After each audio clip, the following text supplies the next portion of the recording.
ओम शांति। आज 23 अगस्त 2023 है और प्यारे बाबा के साकार रूप से चले हुए मधुर महावाक्यों को स्पष्ट करेंगी आदरणीय आशा दीदी।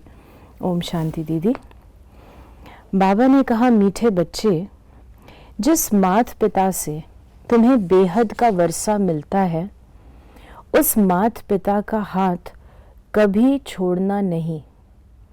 पढ़ाई छोड़ी तो छोरा छोरी बन जाएंगे। बाबा समझाते हैं कई कारणों से बच्चे अपनी ही कमज़ोरियों से, अपने ही संस्कारों से तंग आ जाते हैं, चेंज नहीं कर पाते हैं स्वयं को, तो पढ़ाई छोड़ देते हैं। तो बाबा कहते हैं इतनी मुश्किल से तुमको इतने जन्मों के बाद ये समझ मिली, परमात्मा मिला, ज्ञान हुआ, वर्षे के अधिकारी बने, समर्पित भी हुए, उसके बाद तुम बाबा का हाथ छोड़ दो, ये कौन सी समझदारी है। तो छोरा छोरी बाबा उनको कहते हैं। वैसे तो हरियाणा में इसको लड़के लड़की को छोरा छोरी बोलते हैं, लेकिन बाबा ने जिस भावार्थ से कहा है वह ऑर्फन्स बन जाते हैं। प्रश्न है, खुश नसीब बच्चों का पुरुषार्थ क्या रहता है, उनकी निशानी सुनाओ। जो खुश नसीब बच्चे हैं वो देही अभिमानी रहने का पुरुषार्थ करते हैं। जो सुनते हैं उसका औरों को दान देते हैं। वो शंख ध्वनि करने बिगर रह नहीं सकते। धारणा भी तब हो जब दान करें। खुश नसीब बच्चे दिन रात सेवा में फर्स्ट क्लास मेहनत करते हैं। कभी भी धर्म राज से डोंट केयर नहीं करते। सिर्फ अच्छा अच्छा खाया, अच्छा अच्छा पहना, सर्विस नहीं की, श्रीमत पर नहीं चले तो माया बहुत बुरी गति कर देती है। माया का काम है हमें सतर्क रखना। अगर हम कोई मर्यादाओं से कॉम्प्रोमाइज़ करते हैं, सारा दिन खाए पिए और सेवा एक क्षण की ना करें, तो बाबा उसको क्या कहेगा। बाबा तो बाबा है, लेकिन माया फिर उसकी गति बाबा कहते हैं ऐसी बनाती है जो वो सहन नहीं कर सकेंगे। इसलिए बाबा कहते हैं खुश नसीबी को कायम रखो, और खुश नसीबी को कायम रखने का जो जितना अच्छा नसीब मिला उसको कायम रखो। कायम रखने का साधन है देही अभिमानी बनना और सेवा करना। ये दो चीज़ें। गीत है भोलेनाथ से निराला।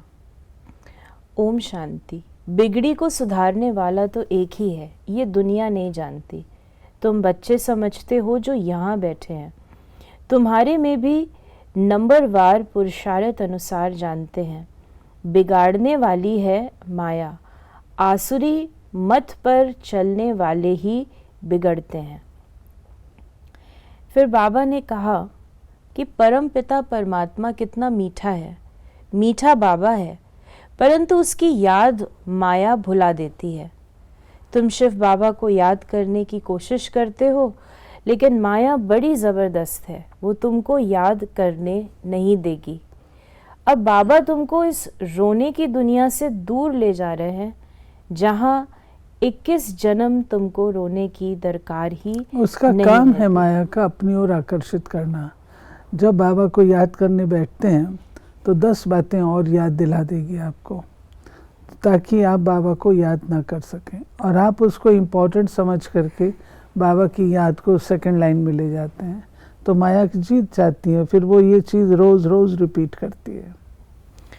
मनुष्यों को समझाने के लिए ही ये बड़ा झाड़ और गोला बनवाया जाता है, क्योंकि बड़े चित्रों पर अच्छी रीति समझाया जा सकता है।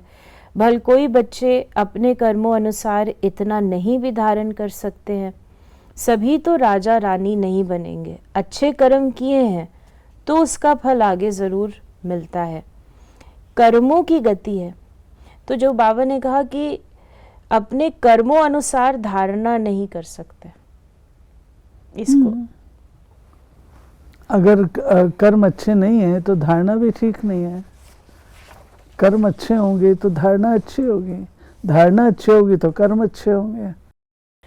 बाबा ने कहा छोरा छोड़ने से छोड़ा बन जाते हैं। छोरा उनको कहा जाता है जिनका माँ बाप नहीं होते।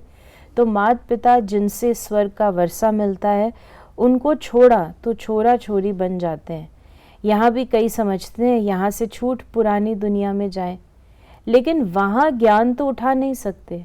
वहाँ तो नाटक, बायोस्कोप, घूमना फिरना, अच्छा कपड़ा आदि मिलेगा। जिनकी तकदीर में नहीं है तो फिर ऐसे ख्यालात चलते हैं। देखिए, यज्ञ में बाबा यज्ञ की बात कर रहे हैं। यज्ञ में नियम प्रमाण चलना होता है, मर्यादा अनुसार चलना होता है। अगर कोई को रस नहीं आ रहा है शिव बाबा की पढ़ाई से, शिव बाबा के परिवार से, उसके नियम मर्यादाओं से, शक्ति का अनुभव, तो उनको क्या याद आएगा? अरे कहाँ आके फंस गए, इससे तो हम वहाँ होते बढ़िया, अपने मनपसंदी खाना तो मिलता, अपने मनपसंदी ये तो होता, अपने हम स्वतंत्र तो होते, यहाँ तो हर समय कोई ना कोई पूछता रहता है। तो ये सब माया के चक्कर हैं। तो जिनकी पढ़ाई कमज़ोर होगी उनको ये सब बातें आएंगी। तो बाबा ने हम बच्चों को कहा कि तुम्हारे में भी नंबरवार पुरुषार्थ अनुसार सोझरे में है। कोई कोई की ज्योति जगती ही नहीं है, वो भी ड्रामा में नूंद है। किसी की ज्योति जगती भी है तो फिर माया बुझा देती है। चलते चलते माया का तूफान लगने से फिर वैसे का वैसा बन जाते हैं। फिर बाबा ने कहा कि तो ये चित्र है किसको समझाने के लिए, इनका बहुत महत्व है। जैसे मैप होते हैं, मैप के सिवाय कैसे पता पड़े फलाना शहर कहाँ है, ये मैप्स वहाँ नहीं होंगे। यहाँ तो भारत कितना बड़ा है। वास्तव में भारत की सबसे जास्ती संख्या होनी चाहिए, तो रहने के लिए कितनी जगह चाहिए? स्वर्ग में तो बहुत थोड़े रहेंगे। तुम्हारी बुद्धि में ये बातें हैं। बाबा ने कहा झाड़ का फाउंडेशन है ना, फिर बाद में झाड़ वृद्धि को पाता रहेगा, फिर नंबरवार और झाड़ लगते रहेंगे। तुम्हारे में भी बहुत थोड़े हैं जो इन बातों को समझते हैं और नशे में रहते हैं। फिर बाबा ने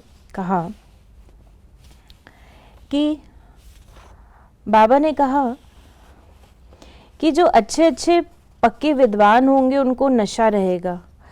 तुम्हारी तो ये नई बातें हैं। कहते हैं इन्हों का ज्ञान न हिंदुओं का है न मुसलमानों का है, पता नहीं कहाँ से लाया है।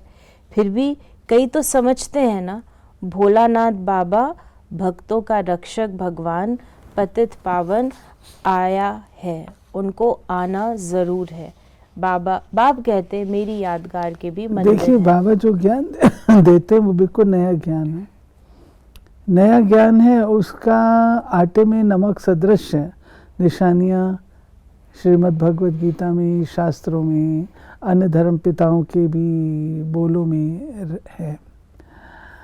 लेकिन सॉलिड वही ज्ञान तो नहीं, और परमात्मा का ज्ञान स्वाभाविक है वो नहीं होगा जो ऑलरेडी एग्जिस्टिंग है। ये तो अंडरस्टूड है, तो समझने की बात है।